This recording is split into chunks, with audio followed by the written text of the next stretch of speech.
샬롬, 안녕하십니까. 저는 서빙고 온누리교회 요셉 청년부를 섬기고 있는 이길탕 목사입니다. 저는 지금 공항에 와 있습니다. 목베개를 준비했고요. 네, 캐리어를 준비했습니다.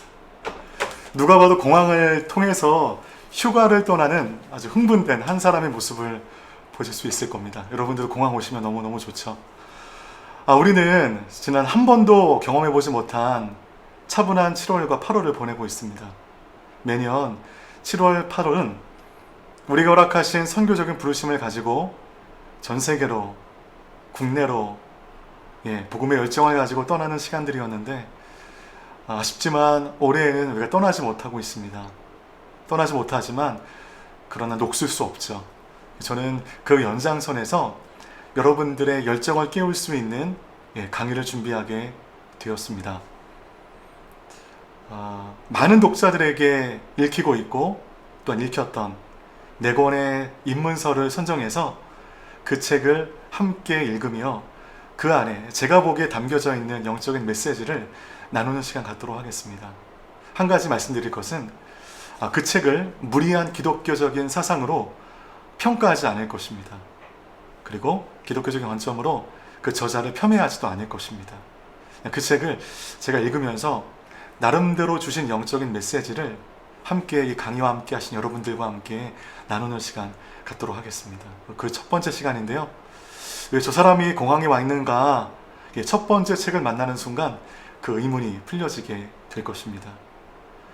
오늘부터 시작해서 4번에 걸쳐서 나누는 이 책을 통한 기독교의 내용을 통해서 우리의 믿음이 더욱더 바르게 자라가고 그리고 우리 열정이 다시 한번 갈고 닦여지는 시간이 되기를 바랍니다. 잠시 후에 다시 돌아오도록 하겠습니다. 네, 저희 클래스에 와주셔서 감사합니다. 저희 클래스의 제목은 입문서를 통해 만나는 기독교입니다. 책을 선정해서 그 책을 무리하지 않게 기독교적인 관점으로 함께 읽는 시간입니다. 저는 온누리 대학 청년 요셉 청년부를 섬기고 있는 이길탕 목사이고요. 이 강의는 7월 21일 화요일부터 매주 화요일 4번에 걸쳐서 저녁 6시에 유튜브에 업로드 되게 됩니다. 시청하신 분들께는 링크가 가서 함께 이 강의를 나눌 수 있게 됩니다. 그리고 후에는 유튜브에 요셉 청년부를 검색하시면 그 계정에 이 강의를 올려놓을 계획입니다. 첫 번째 강의를 소개해드리면요. 우리 첫 번째는 우리 김명하 작가의 여행의 이유를 함께 나누고요. 다음 주에는 세계적인 작가이죠. 내놓는 모든 책들마다 많은 인상을 주었던 말컴 글래드웰의 다윗과 골리앗. 물론 그거 외에도 더 유명한 책들이 많은데 저에게 많은 인사이트를 주었던 이 책이 다윗과 골리앗이기 때문에 이 책을 선정하게 되었습니다. 그리고 유대인 출신의 세계적인 정치 철학가 우리 한나 아렌트의 예루살렘의 아이히만이라고 하는 책을 세 번째 주에 나누게 될 것입니다. 마지막 주는 팀 마샬이라고 하는 또 작가의 지리의 힘이라고 하는 이 책을 기독교적인 관점으로 함께 읽고 나누는 시간 갖도록 하겠습니다. 첫 번째 시간인데요. 오늘은 아마 책을 좋아하시는 분들이라면 모를 수 없는 작가입니다. 김영하 작가의 여행의 이유라고 하는 그 책을 함께 나누도록 하겠습니다. 네, 오늘 그 첫 시간인데요.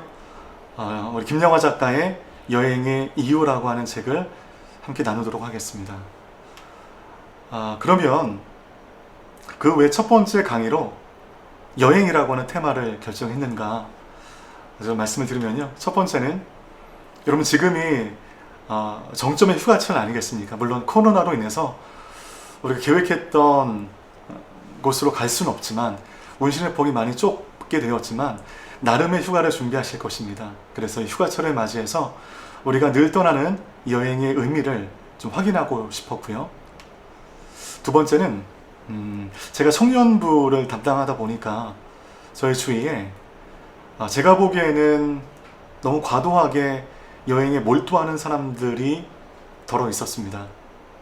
그래서 그 사람들 보면서 이렇게 어쩌면 여행에 집착하는 그 마음이 무엇인지를 알고 싶었습니다. 그리고 그들에게 바른 길을 제시하고 싶었습니다. 세 번째 이유는 우리는 보통 인생을 여행이라고 얘기합니다. 여행으로 비유되는 우리 인생관의 바른 정립을 돕고 싶었습니다. 그리고 마지막은요, 작년과 올해 가장 많이 팔린 베스트셀러 중에 하나고요. 제가 김영하 작가를 개인적으로 좋아한다는 또 사심도 들어가 있습니다. 이 네 가지 이유로 오늘 첫 번째 방학특강의 책을 김영하 작가의 여행의 이유로 정하게 되었습니다. 저는 오늘 이 책을 가져왔습니다. 여행의 이유라고 하는 책인데요. 김영하 작가가 썼습니다. 출판사는 문학동네이고요. 작년 2019년 4월 17일 날 일서가 반영이 됐는데 제가 최근에 몇 세까지 나왔는지 제가 확인을 못 해봤는데 어마어마하게 많이 팔렸죠. 많은 사람들이 이 책을 읽었습니다. 저도 작년에 이 책을 읽으면서 어떤 느낌이 들었나, 마치 제가 휴가지에 와 있는 느낌을 들 정도로 이 책은 저에게 여행에 대한 바른 지식을 주었습니다. 얼마나 이 책이 많은 사람들이 읽혀졌는지 제가 유튜브에서 여행의 이유라고 하는 이 책의 제목을 검색해 보니까 조금만 과장하면요, 수십 개의 영상이 올라와 있습니다. 김영하 작가의 낭독도 있었고요. 그리고 이 책이 너무 좋아서 이 책을 자기 나름대로 해석한 정말 많은 영상이 있었습니다. 그 정도로 이 책은 현대인들에게 굉장히 많은 인사이트를 주었던 책입니다. 저는 이 책을 무리하지 않게 기독교적인 관점으로 이 책을 한번 읽어보려고 합니다. 그렇다면 김영하 작가가 왜 여행기를 썼는가? 저는 이 여행기를 쓴 이유가 굉장히 궁금했습니다. 근데 이 여행기를 쓴 이유에 대해서 이 책 후반부의 작가의 말에 이렇게 기록되어 있습니다. 꽤 오래전부터 여행에 대해 쓰고 싶었다. 여행은 나에게 무엇이었나? 무엇이었기에 그렇게 꾸준히 다녔던 것인가? 인간들은 왜 여행을 하는가? 같은 질문들을 스스로에게 던지고 답을 구하고 싶었다. 여행의 이유를 캐다 보니 삶과 글쓰기, 타자에 대한 생각들로 이어졌다. 여행이 내 인생이었고 인생이 곧 여행이었다. 우리는 모두 여행자이며 타인의 신뢰와 환대를 절실히 필요로 한다. 작가의 말에 나와 있는 김영하 작가의 이 여행기를 쓴 그 이유의 대목과 우리가 크리스찬으로서 인생을 바라보는 그 시각이 전 동일하다고 생각합니다. 우리가 가는 이 길은 여행하는 것이죠. 우리는 가야 할, 돌아가야 할 곳이 명확한 사람들입니다. 본향이라고 하는 돌아갈 명확한 고향을 남겨두고 잠시 인간의 옷을 입고 이 인생을 살고 있는 것이죠. 우리는 한 번도 가보지 않은 인생의 길을 걷고 있는 여행가들입니다. 그런 의미에서 작가의 말에 김영하 작가의 마음과 이 책을 읽는 저의 마음은 일치했습니다. 그렇다면 김영하 작가가 말하는 여행의 정의는 무엇인가? 김영하 작가는 여행이라고 하는 진정한 의미의 개념에 도달하기 위해서 여러 많은 그의 자충우돌 여행기를 공개하고 있습니다. 제가 이 책을 처음 오프라인 서점에서 만났을 때 그냥 김영하라고 하는 이름값으로 이 책을 들었는데요. 이 책 1장을 보면요, 2005년 12월 어느 날로 시작하면서 제가 보기에는 굉장히 실패한 어느 여행에 대한 사건으로 이 책을 시작하고 있습니다. 그 서점에서 저는 움직일 수가 없었습니다. 그리고 이 챕터를 다 읽으면서 이 책에 빠져들게 되었습니다. 좌충우돌 그의 여행기를 통해서 김영하 작가는 여행의 진정한 의미에 한 발 한 발 다가가고 있습니다. 그러면 김영하 작가가 정의하는 여행의 정의는 무엇인가? 여행의 성공이라는 목적을 향해 집을 떠난 주인공이 이런저런 시련을 겪다가 원래 성취하고자 했던 것과 다른 어떤 것을 얻어 출발점으로 돌아오는 것. 이것이 김영하 작가가 정의한 여행의 의미입니다.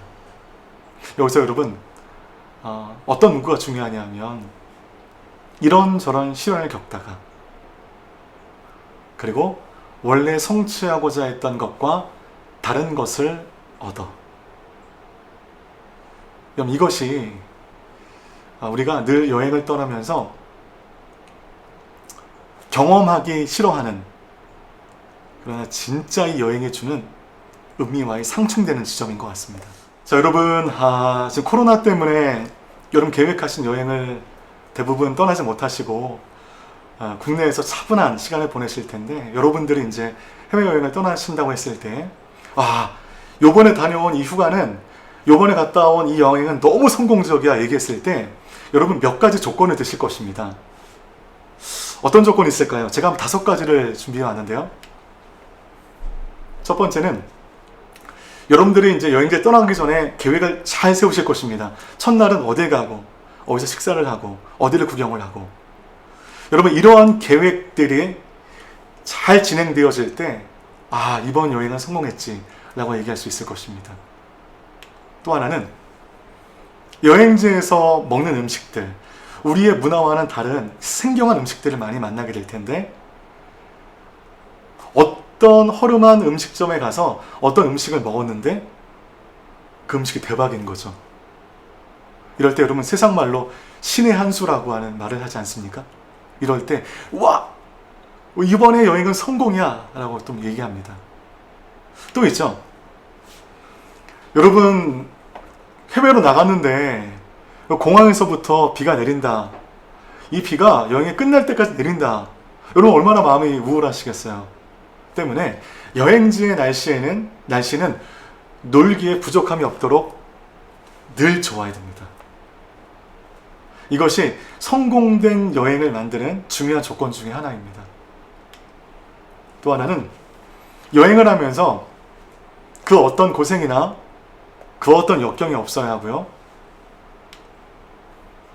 성취하려고 했던 것들을 얻고 돌아왔을 때, 예를 들면 휴양, 푹 쉬고 돌아왔을 때, 그리고 그러하여 몸이 충전되었을 때, 그리고 아름다운 자연을 보고 돌아와 나의 정서가 힐링되었을 때, 그리고 어떤 문화재를 보면서 평소에 알지 못했던 어떤 깨달음과 배움을 가지고 돌아왔을 때, 이럴 때 이번 여행은 성공이야 라고 얘기할 수 있을 것입니다. 여러분, 이런 5가지 조건 중에 몇 가지가 구비되어 있지 않다고 한다면 여러분들은 성공적인 여행이야 라고 말하기 쉽지 않으실 것입니다.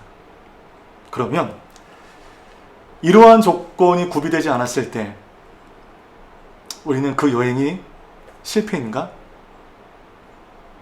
그렇지 않죠, 여러분. 여러분, 이 성공적인 여행의 5가지 조건을 말씀드릴 때 미묘하게 우리는 인생과 교차됩니다.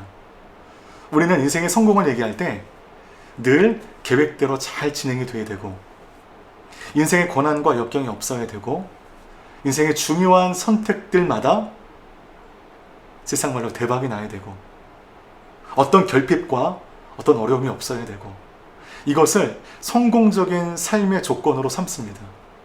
이런 것이 없다고 했을 때 우리는 실패라고 치부해 버릴 수가 있는데, 정말 여러분 5가지 이런 조건 중에 몇 가지가 없다고 해서 그 여행이 실패한 것일까요? 우리의 삶이 늘 고난만 있다고 해서 우리 인생이 실패한 인생일까요? 인생을 바라보면서 늘 이와 같은 것들을 기대합니다. 푸른 초장과 쉴만한 물가와 물된 동산. 근데 여러분, 저는 인생을 그리 많이 살아본 사람은 아니지만 짧다면 짧고 길면 긴 저의 인생을 돌아봤을 때 푸른 초장, 쉴만한 물가, 물된 동산 물론 있었지만 사막의 음침한 골짜기, 광야, 사막 등 피하고 싶었던, 너무나 힘들었던 장소도 많았습니다. 이런 고난을, 이런 사막을, 이런 광야를 겪었다고 해서 우리 인생이 실패인가요? 그렇지 않습니다. 이런 푸른 초장, 쉴만한 물과 물된 동산이 주는 은혜가 있지만 사망의 음침한 골짜기, 광야, 사막 등 내가 피하고 싶은 그 고통의 장소를 통하여 주시는 은혜가 있다는 것입니다. 그것을 김영하 작가가 자신의 언어로 이렇게 말하고 있습니다. 기대와는 다른 현실에 실망하고 대신 생각지도 않던 어떤 것을 얻고 그로 인해 인생의 행로가 미묘하게 달라지고 한참의 세월이 지나 오래전에 겪은 멀미의 기억과 파장을 떠올리고 그러다 문득 자신이 어떤 사람인지 조금 더 알게 되는 것. 생각해보면 나에게 여행은 언제나 그런 것이었다. 어떤 예상하지 못했던 일로 말미암아 인생의 항로가 미묘하게 달라졌을 때 혹은 거대하게 달라졌을 때 우리는 실패라고 말하지만 진짜 여행의 가치, 여행의 의미는 달라진 인생의 항로, 달라진 여행의 항로 속에 얻게 되는 예측하지 못했던 그것이라고 얘기하는 것입니다. 이것은 이 책에서는요, 첫 시작과 함께 얘기하고 있는 중국에서의 추방사건과 군부독재 시절에 정부의 지원으로 갔던 중국 여행, 그리고 감동적인 영화죠. 영화 스탠드 바이 웬디라고 하는 몇 가지 사례를 통해서 인생의 항로가 미묘하게 달라졌을 때 그것은 실패가 아닌 거기서 주는 예상하지 못한 그 무엇이 있음을 우리에게 얘기하고 있습니다. 그럼 여러분 스스로에게 한번 물어보시겠어요? 아마 이 강의를 들으시는 분들, 이 강의를 들으시는 큰 이유 중에 하나가 첫 번째 강의의 주제가 여행이기 때문에 들으시는 분들 많을 겁니다. 여행 좋아하시는 분들 굉장히 많으실 거예요. 여행을 두고는 내가 이제까지 벌어놓은 물질을 아낌없이 투자하시는 분들 많으실 것입니다. 그걸 시비 걸 마음 없습니다. 좋은 것이죠. 여러분들은 왜 여행을 떠나십니까? 어떤 마음으로 여행을 떠나십니까? 첫 번째는요, 너무 지친 거죠. 인생을 살기 위해. 그래서 여행을 떠나서 재충전의 시간을 갖기 위해서 여행을 떠납니다. 그리고 이 여행을 통해서 나를 발견합니다. 특별히 여러분 잘 아시는 한비야라고 하는 작가는 그의 여행기를 통하여 바로 나를 발견했다라고 얘기하고 있습니다. 그리고 여행은 나를 발견하게 해주는 아주 좋은 통로라고 말하고 있습니다. 그리고 여행에 큰 의미를 부여하지 않고 단지 복잡한 일상을 떠나는 것에 또한 가치를 둔 또 많은 여행자도 있을 겁니다. 여러분, 우리는 저마다 이런 마음을 가지고 여행을 떠납니다. 바로 이것을 이 책의 두 번째 챕터인 상처를 몽땅 흡수한 물건들로부터 달아나기, 이 챕터가 우리가 그토록 여행에 몰두하는 우리 내면의 마음을 잘 나타내고 있습니다. 아마도 모든 챕터가 저에게 많은 인상을 주었는데요, 저는 두 번째 챕터를 통해서 내가 과거에 그토록 여행에 몰두했던 이유를 발견할 수 있었습니다. 저와 함께 이 내용을 한번 읽어보시죠. 여러분, 이 책의 58페이지를 보면 김영하 작가가 프로그램이라고 하는 얘기를 합니다. 프로그램. 이 프로그램의 의미는 다음과 같아요. 가고 있는지조차 모르지만 인물의 무의식 속에 잠재되어 있는 일종의 신념. 노마 크루먼의 말을 사용해서 프로그램이라고 하는 이 말을 사용하고 있습니다. 아직은 뭔지 의미가 잘 안 오시죠? 김영하 작가가 이 책을 통하여 자신의 프로그램을 공개합니다. 김영하 작가는 어떤 프로그램이 있었는가? 김영하 작가의 아버지는 많이 알려졌다시피 직업군인이셨습니다. 직업군인이시다 보니까 한 곳에 오래 정착하지 못하시고 여러 군데를 다니시면서 나라를 지키시느라 거의 매해 이사를 다녔습니다. 이러다 보니까 김영하 작가는 오랫동안 우정을 나누었던 친구가 없었던 것이죠. 이렇게 한 곳에 오래 머물지 않고 왔다 갔다 하는 이 삶의 프로그램을 경험하게 되니 김영하 작가의 마음에는 머무는 것에 대한 불편함이라고 하는 프로그래밍이 세팅되어져 있었다는 것입니다. 여러분 63페이지를 보면 김영하 작가가 나는 호텔이 좋다라고 얘기합니다. 호텔 싫어하는 사람이 어디 있겠어요? 모든 사람이 호텔이 좋죠. 하지만 특별히 김영하 작가가 호텔을 좋아하는 그 이유에 대해서 밝히는데 제가 너무 동의가 되는 거죠. 집 떠나면 고생이라는 말을 나도 잘 알고 있다. 하지만 내 안의 프로그램은 어서 이 편안한 집을 떠나 그 고생을 다시 겪으라고 부추기는 것이다. 그래서 나는 그 어디로든 떠나게 되고 그 여정에서 내가 최초로 맛보게 되는 달콤한 순간은 예약된 호텔의 문을 들어설 때이다. 나는 다시 받아들여졌다.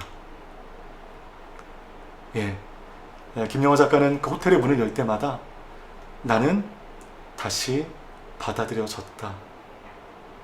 이것을 느끼게 되었다는 것이죠. 그러니까 우리가 호텔의 문을 열 때 느끼는 그 감정과 이 작가가 호텔의 문을 열 때 느끼는 감정은 판약이 다른 감정이었습니다. 나는 다시 받아들여졌다.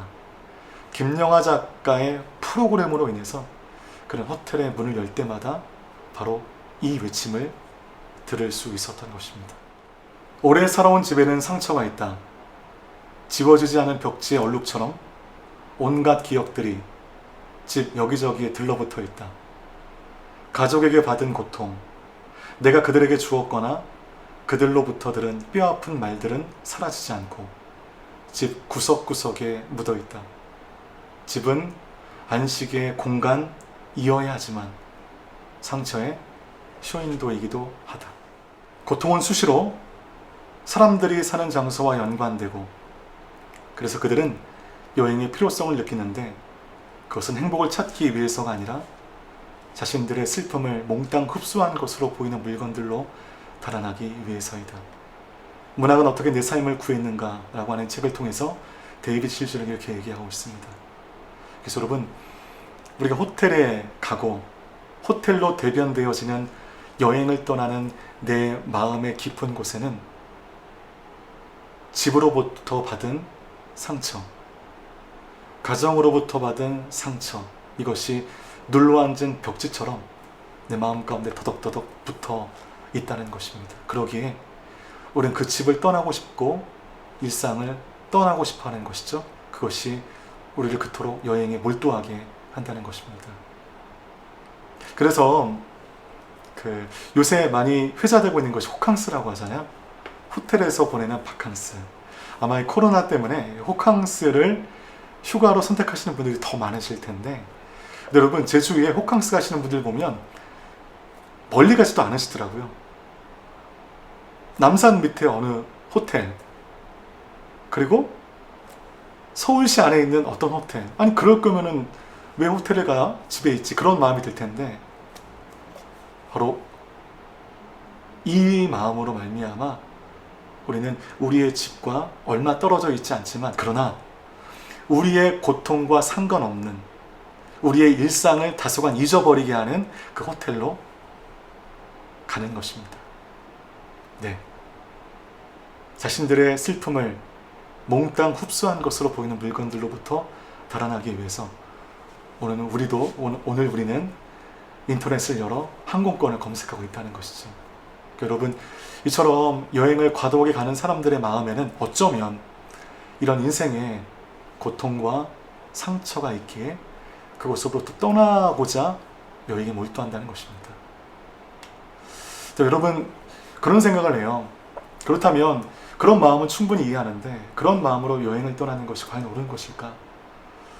그걸 알면서도 우리는 그렇게 여행을 떠나야만 하는 것인가? 그것에 대해서 203페이지에서 김영하 작가는 다음과 같이 얘기합니다. 어둠이 빛의 부재라면 여행은 일상의 부재이다. 일상을 즐길 수 없는, 일상 속에 행복을 느낄 수 없는 그 부재가 우리로 하여금 여행하게 한다는 것입니다. 어쩌면 여러분 우리가 이 마음으로 여행을 떠나지 않았나. 예, 저도 20대 30대 그토록 떠났던 여행을 돌아보면서 저의 잘못된 여행관을 다시 한번 되짚어 보았습니다.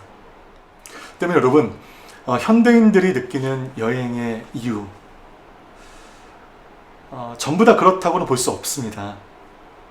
하지만 적지 않은 현대인들은 바로 이것을 위해 여행을 떠난다는 것이죠.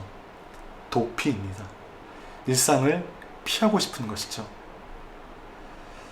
여행 전에 여러분 나를 괴롭혔던 문제들을 바라보는 나의 마음은 조금도 나아지거나 달라지지 않았던 경험을 하셨을 것입니다. 죽을 것 같은 마음으로 항공권을 결제하여 한국을 떠나 카톡도 잘 되지 않는 그 여행지에서 도피하듯 여행을 떠났는데, 여러분 여행을 떠나고 일상으로 돌아오게 되면 그 힘들었던 마음이 다소금 회복되어야 되는데 아무것도 해결하지 못하고 다시 일상으로 돌아오는 경험들을 하셨을 것입니다. 그 여행에 준 휴유증으로 말미암아 더욱더 일상의 복귀가 어려웠던 그 기억을 여러분들은 생각하실 수 있으실 것입니다. 여러분 이제껏 우리는 도피하듯 여행을 떠났을 때가 있었습니다. 그냥 숨 쉬고 살아가야 할 이 일상이 너무 싫어서 그 싫은 마음에 그것을 피하는 마음으로, 도피하는 마음으로 여행지로 떠났다는 것이죠. 그래서 여러분 저는 이렇게 정리하고 싶어요. 여행이 매력적인 이유는 일상이 부재하기 때문이고, 이거는 김영하 작가의 말이고요. 그 다음에 이제 저의 워딩인데요. 일상의 부재를 위해서 떠나는 것이다. 일상이 부재하기 때문에 떠나는 것이고, 일상의 부재를 위해서 우리는 여행 가는 것이다. 그래서 여러분 여행에는 중요한 목적이 있어야 된다는 것입니다. 여행지를 떠나기 전과 떠나서의 마음이 달라야 되는 것이 바른 여행관이라는 것이죠. 우리는 아무것도 해결하지 못하고 일상으로 복귀했을 수많은 경험 속에 있습니다. 그리고 어쩌면 이번 휴가도 그런 쳇바퀴 돌듯 똑같은 패턴 하에 우리는 여행지로 갈 수 있을지도 모르겠습니다. 여러분 27페이지를 보면 트래블이라고 하죠. 여행이라고 하는 영어인데요. 트래블의 어원이 나와 있습니다. 트라바일이라고 하는 프랑스에서 온 건데요. 여러분 이 의미는 놀랍게도 노동과 수고, 고통이라고 하는 의미인 것입니다. 여행과 고통과 수고, 노동은 이게 이어지지 않는 의미잖아요. 그런데 트래블의 어원은 바로 이것입니다. 여러분 돌아가야 할 곳, 받아줄 사람, 머무를 수 있는 동기가 있는 자의 여행은 그렇지 못한 자의 여행과 다를 수밖에 없습니다. 진정한 여행은 현실의 안정을 담보하고 있습니다. 여러분 여기에 나와 있는 현실의 안정이란 무엇을 말할까요? 바로 돌아갈 곳입니다. 여러분 우리 기독교는 우연을 믿지 않습니다. 우리 기독교는 필연을 믿습니다. 하나님께서 전능하시고 그 전능하신 하나님이 우리를 사랑하시기 때문에 우리의 삶에 우연처럼 보여지는 그 모든 사건들이 필연인 것입니다. 우리가 지금 당하는 고난도 필연 중에 있는 것이죠. 우리가 이 땅에 숨쉬고 있는 것, 이 땅을 살아가는 것, 이것이 우연처럼 이 땅에 와 7, 80년 아니 100년을 살고 다시 사라져버리는 이런 의미 없는 인생의 반복이 아니라 하나님의 필연하에 우리가 이 땅에 있는 것이죠. 우리는 돌아가야 할 명확한 곳이 있는 사람들입니다. 때문에 영원이라고 하는 돌아갈 명확한 곳이 있는 우리 크리스찬들은 숨쉬고 살아가는 이 70년, 80년, 길면 100년 이 인생은요 여행의 순간이고 방랑의 순간인 것입니다. 여기에 우리의 인생에 진정한 의미와 행복을 둬서는 안 되는 것이죠. 우리는 돌아갈 곳이 있는 사람들입니다. 돌아갈 곳이 있는 사람, 받아줄 사람이 있는 사람, 머무를 수 있는 동기가 있는 자의 여행은 다릅니다. 진정한 여행은요, 돌아갈 곳이 있는 사람들이 진정한 여행의 의미를 경험할 수 있는 것입니다. 때문에 여러분, 우리 예수 그리스도를 구주로 고백하는 우리들은요, 바로 이 진정한 여행이 가능한 사람들이죠. 우리는 본향의 마음을 두고 본향을 바라보고 이 땅을 숨쉬어 살아가는 사람들입니다. 잠깐 있다 떠날 이곳에 영원한 가치를 두지 않습니다. 여러분, 여행은 우리 삶의 중요한 시간들이지만 여행을 위해서 여행이 내 삶의 목적이 되지 않습니다. 돌아갈 곳이 명확한 우리의 삶을 돌아보면서 우리의 진정한 여행은 시작이 되는 것입니다. 인간은 왜 여행을 꿈꾸는가? 인간은 왜 그토록 여행을 좋아하는가에 대한 작가의 말은 다음과 것 같습니다.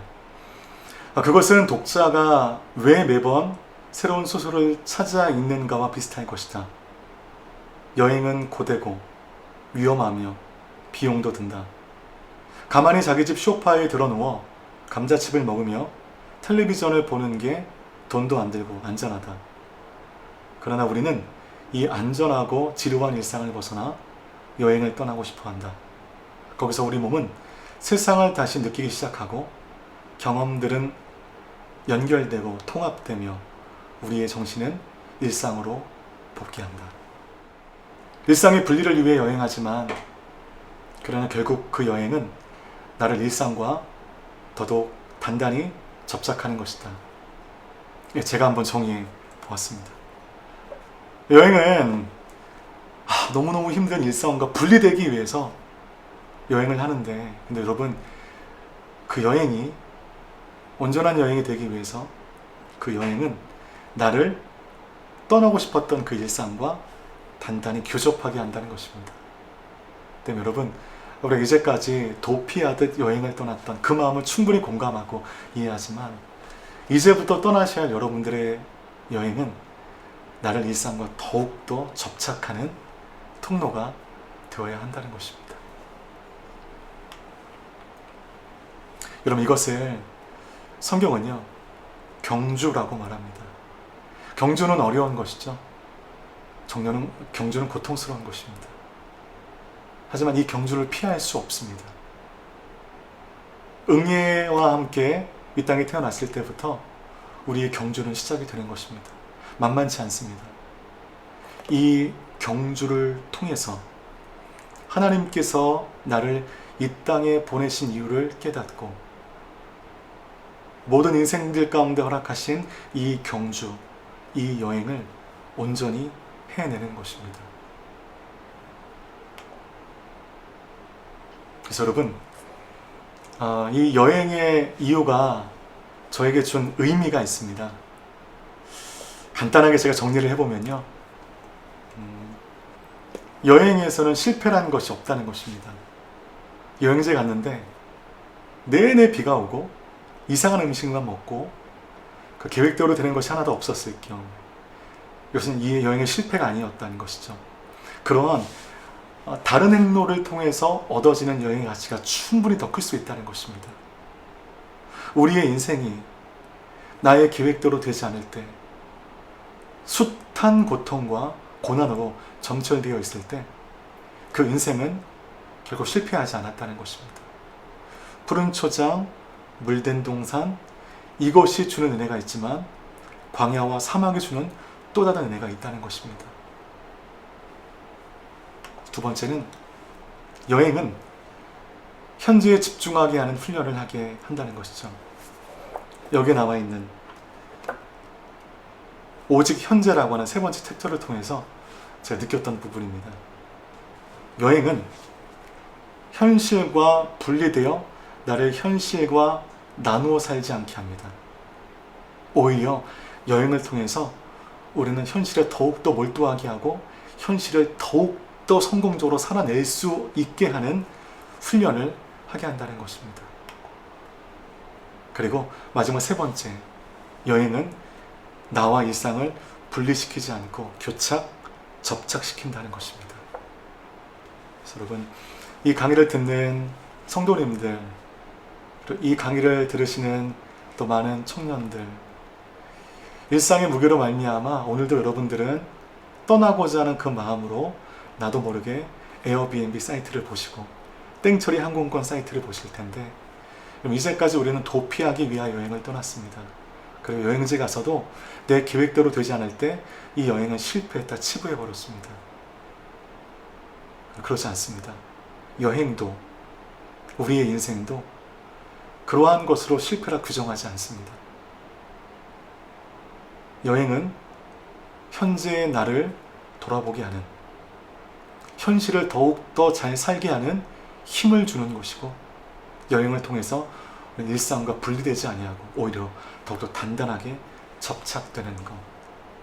이 마음을 가지고 올해도 여러분 국내 여기저기로 여행을 떠나실 텐데, 그 여행을 통해서 여러분들 스스로를 발견하고, 그리고 여행이든 인생이든 내 계획대로 되지 않았을 때 그것은 더 이상 실패가 아니라는 것을 깨달으셨으면 좋겠습니다.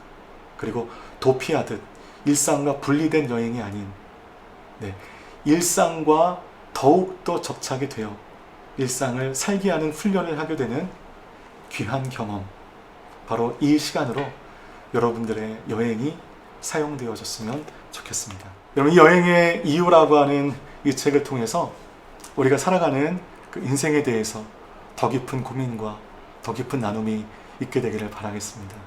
여러분, 이 내용을, 이 강의의 피드백을 저 이메일로 보내주시면 제가 정성껏 읽고 답글을 달아드리겠습니다. 그래서 우리가 마주하여 보고 얘기할 수 없지만 이메일에서 함께 나누고 함께 소통하면서 이 만만치 않은 이 여행, 그러나 즐겁고 성공적으로 걸어내는 귀한 동역이 있게 되기를 소망하겠습니다. 기도하겠습니다. 하나님 아버지, 감사합니다. 인생이라고 하는 이 여행 속에 나의 판단과 내가 옳은 대로 살아내는 그 인생이 되지 아니하고 주님 인도하심 따라 실패로 보이지만 실패로 보이는 그 지점 속에 주시는 하나님의 은혜를 늘 기억하며 성공적으로 여행할 수 있는 우리 모든 인생들 될 수 있도록 인도하여 주시옵소서. 그렇게 행하실 주 예수 그리스도의 이름으로 감사하며 기도드리옵나이다. 아멘. 네, 여러분 감사합니다. 이렇게 첫 강의를 시작했고요. 한번 하니까 다음 강의 어떻게 더 잘해야 되는지를 알게 될 것 같습니다. 다음 주 강의입니다. 말컴 글래드웰의 다윗과 골리앗, 이 책으로 찾아뵙게 될 때 더 깊은 나눔이 있게 되길 바라겠습니다. 한 주간 승리하시고요. 다음 주 뵙겠습니다. 감사합니다.